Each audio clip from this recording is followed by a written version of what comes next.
London से भीमराव अंबेडकर का पत्र आया है। क्या? मेरे साहिब का पत्र है? मेरे साहिब ने पत्र भेजा है? दिखाओ, दिखाओ। प्रिय रामू, यहाँ रहते हुए मुझे तुम्हारी और यशवंत की याद आती है। अपने 4 बच्चे हमें छोड़ गए। बेहद दुख हो रहा है। आज सिर्फ यशवंत हमारे साथ है। उसे पढ़ाई के लिए देर रात जगाया करना। मेरे बाबा ऐसा ही करते थे। मुझे इस मुकाम तक पहुंचाने का सारा श्रेय उनको जाता है। यशवंत की पढ़ाई में दिलचस्पी बढ़नी चाहिए। साहिब, मैं पूरी कोशिश करूंगी। स्कूल में इस परिषद में दिन भर जोरों की लड़ाई चलती है। रामू, तुम्हारे कारण ही मैं इन ऊंचाइयों तक पहुंचा। तुम भूख, गरीबी और दुख के जंगल में झुलसती रही, फिर भी उफ तक नहीं किया। मैं क्या कर सकता था? अपने देश के गरीब, अनाड़ी और मजबूर लोगों को न्याय दिलवाना है मुझे। ये आग मुझे अपनी मंजिल तक जरूर पहुंचाएगी।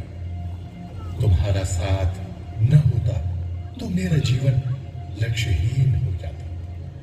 साहिब, आपकी जंग मेरी जंग है।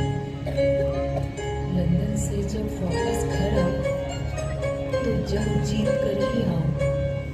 रामू, मैं अपने लोगों को इस दलदल से बाहर निकालने के लिए ज्यादा से ज्यादा पढ़ना चाहता हूं। मुझे भी हृदय है। एक हाथ से तुम्हें पत्र लिख रहा था तो दूसरे हाथ से आंसू पोंछ रहा था। साहिब, अपने आप को संभालो। जाति भेद की ये मजबूत दीवारें आपको ही तोड़ना है। तुम स्वाभिमानी हो। तुमने देना सीखा है, लेना नहीं।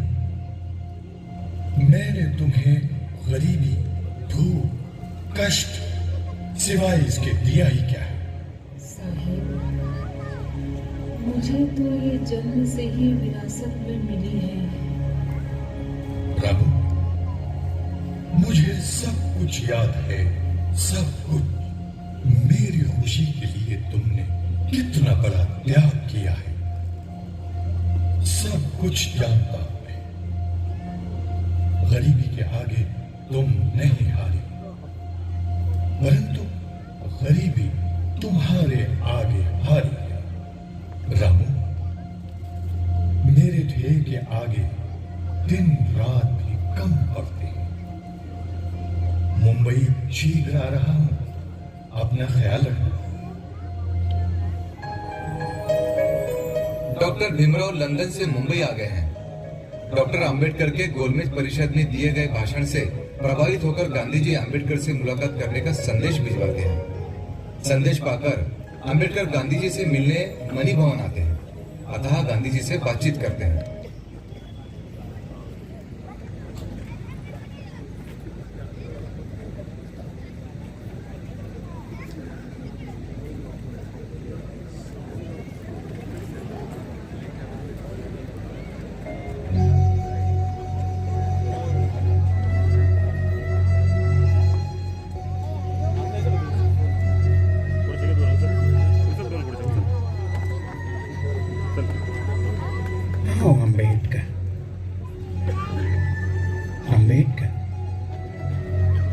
गोलमेज कॉन्फ्रेंस में दिए गए आपके भाषण से मैं आपको महान देशभक्त मानता हूं। आप चाहते क्या हैं? गांधी जी, अछूतों का उद्धार और अपनी मातृभूमि में अधिकार। से और कांग्रेस से हमेशा शिकायत है। अंबेडकर कांग्रेस ने अछूतों के लिए 24 लाख रुपया खर्च किया है, फिर भी आप मेरा और कांग्रेस का विरोध कर रहे हैं। अंबेडकर, ये मातृभूमि आपकी है।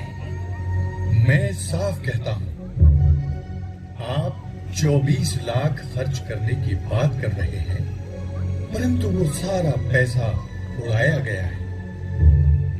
इतने रुपए मुझे दिए गए होते तो मैं अपने समाज में आश्चर्यजनक परिवर्तन कर सकता था।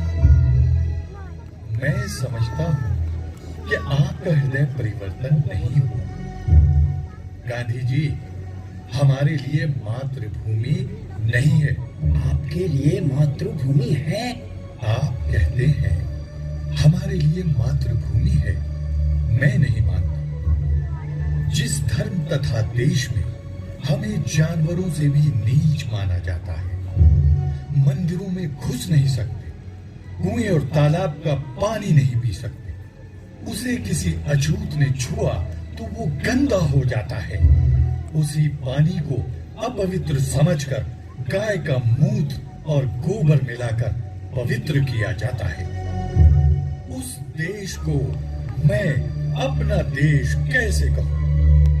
पहली गोलमेज परिषद ने अछूतों को राजनीतिक संरक्षण तथा जनसंख्या के आधार पर प्रतिनिधित्व की सिफारिश की है। ये बातें हमारी दृष्टि में लाभदायक हैं। आपकी क्या राय है? मैं अछूतों के राजनीतिक पृथकता के विरुद्ध हूँ। ये एक प्रकार से हिंदू समाज का आत्मघात होगा। आपके स्पष्ट मत के लिए मैं आपका आभारी हूं। ये अच्छा ही हुआ कि इस महत्वपूर्ण समस्या के संबंध में हम कहां खड़े हैं ये मैं जान गया। अच्छा, अब मैं आपसे जाने की इजाजत चाहता हूं।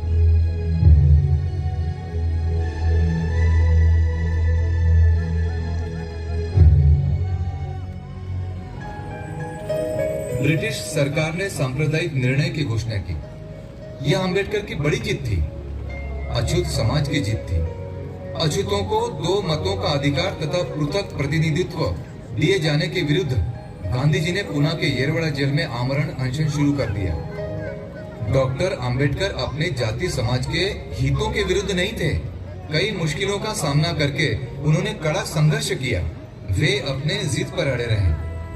गांधी जी जेल में जिंदगी और मौत की लड़ाई लड़ रहे थे। आखिर डॉक्टर अंबेडकर को मजबूरन 24 सितंबर 1931 को पुणे पैक्ट करारनामे पर हस्ताक्षर करने पड़े।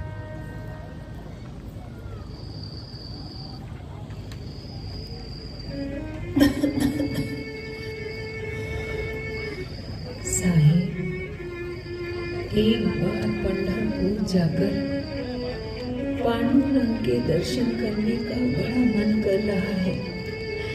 आप मुझे ले चलोगे ना पंढरपुर? तुम्हारा पांडुरंग अछूतों को दर्शन नहीं देता। चोखा मेड़ा अछूत थे, क्या हाल हुआ। जो भगवान भक्तों को दर्शन नहीं देता, वहां जाने का क्या मतलब? रमा, तुम्हारे पंढरपुर का पांडुरंग सिर्फ सनातनी पंडों की जागीर है। वो तो उनकी ही सुनता है, सच्चे भक्तों को पास भटकने तक नहीं देता। फिर तुम्हारे किस काम का पंडा? बुरा न मानो तो एक बात कहूं। आपने नासिक में कालाराम मंदिर का सत्याग्रह क्यों किया? वो सत्याग्रह दर्शन के लिए नहीं था, वो तो समानता लाने की मानव अधिकार की लड़ाई थी। रमा, स्वर्ग, धरती, पाताल, इस बात की दुनिया में कोई पुष्टि नहीं। सदियों से पंडे अछूतों को मूर्ख बना रहे हैं। साहिब, चोखोबाजी ने जिस तरह पांडुरंग का दर्शन किया, मैं भी उसी तरह दर्शन कर लूंगी। जहां प्रवेश नहीं वहां जाना नहीं। तुम मेरी बात ध्यान से सुनो। बड़वे, पंडित, पुजारियों को पांडुरंग कभी सुधार नहीं सकता। क्यों? क्योंकि वो स्वयं भगवान नहीं। तुम अपने दिल से ये बात निकालो और मेरी बात ध्यान से सुनो। रामू, हम अपनी मेहनत, लगन और त्याग से एक ऐसे पंढरपुर का निर्माण करेंगे जहां आदमी आदमी में कोई भेदभाव नहीं, जिसके दरवाजे हमेशा सभी जाति धर्म के लोगों के लिए खुले रहे। हमारे पंढरपुर में आने वाले लोग मन में किसी प्रकार का अंधविश्वास, भक्ति भाव और खोखली श्रद्धा लेकर नहीं आएंगे। जो लोग आएंगे वे मन में नई क्रांति लेकर आएंगे। हमारे पंढरपुर की मिट्टी दुनिया में नई क्रांति की मशालें जलाएगी। इस धरती से जातीयता और विषमता के विरुद्ध लड़ाई लड़ी जाएगी। यहीं से एकता, समानता तथा राजनैतिक क्रांति का जय घोष होगा। सारे विश्व के लोग यहां आकर तिलक करेंगे। साहिब, रामू, अब जिद न करो। ये मेरा तुमसे वादा है।